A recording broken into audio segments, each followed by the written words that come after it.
बदलापूर पुन्हा हादरलं 6 वर्षीय चिमुकलीवर अत्याचार. बदलापूरच्या एरेंजाड गावात 6 वर्षीय चिमुकलीवर अत्याचार करण्यात आल्याची धक्कादायक घटना. या प्रकरणी 16 वर्षीय आरोपी विरोधात पॉक्सो आणि अॅट्रॉसिटी कायद्याअंतर्गत गुन्हा दाखल. अल्पवयीन आरोपीला ताब्यात घेतले असून त्याची बाल सुधारगृहात करण्यात आली रवानगी.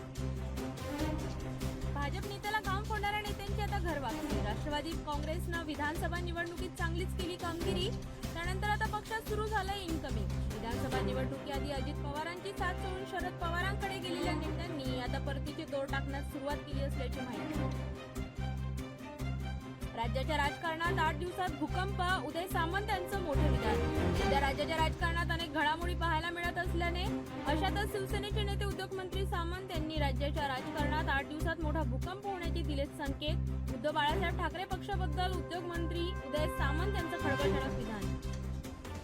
बीडच्या विद्यार्थ्यांचा खून, मावस भाऊच निघाला मारेकरी. छत्रपती संभाजीनगरमध्ये बीएससीचं शिक्षण घेणाऱ्या 19 वर्षीय तरुणाचा 17 वेळा चाकूने वार करून करण्यात आला खून. या खुनाचा झाला उलगडा.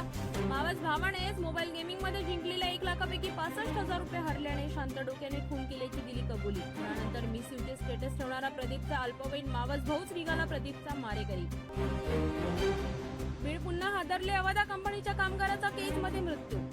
मसाजोगचे सरपंच संतोष देशमुख यांच्या हत्येचे प्रकरण ताजे असताना अवादा कंपनीच्या कामगाराचा झालाय मृत्यू. या घटनेने निर्माण झाली मोठी खळबळ.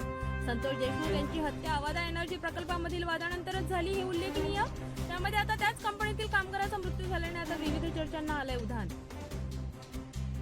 शेकडो लाडक्या बहिणींनी अर्ज घेतले माघारी. सरकारकडून महत्त्वाचे अपडेट्स. लाडकी बहीण योजनेचा लाभ विधानसभा निवडणुकीत झाला महायुतीला. मात्र निवडणुकीनंतर महिला आणि बाल कल्याण मंत्रालयानं सर्व अर्जांची सुरू केली आहे पुन्हा छाननी.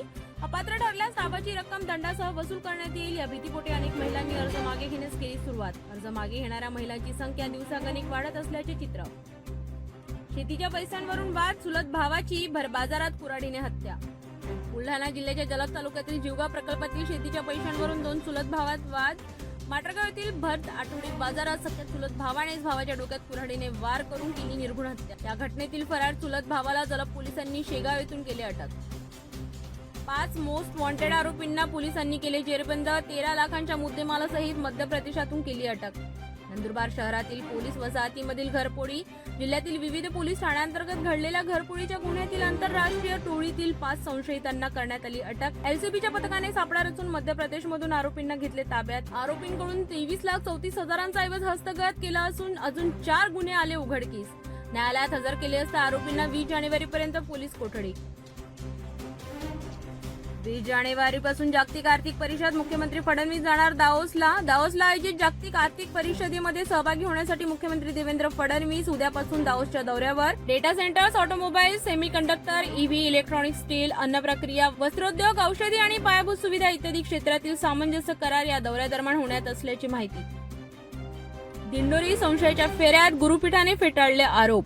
बीड जिल्ह्यातील मस्सदोग गावचे सरपंच संतोष देशमुख यांच्या हत्या प्रकरणातील संशयित वाल्मिक कराड फरार असताना नाशिकच्या दिंडोरी तालुक्यातील श्री स्वामी समर्थ केंद्रात असल्याचे सीआयडीच्या तपासात उघड. सीसीटीव्ही फुटेज सीआयडीने केले जप्त. कराडने मुक्काम का व कोणाच्या सांगण्यावरून केला यावरून दिंडोरी अडकले संशयाच्या फेऱ्यात. दरम्यान गुरुपीठाने सर्व आरोप फेटाळून लावलेत.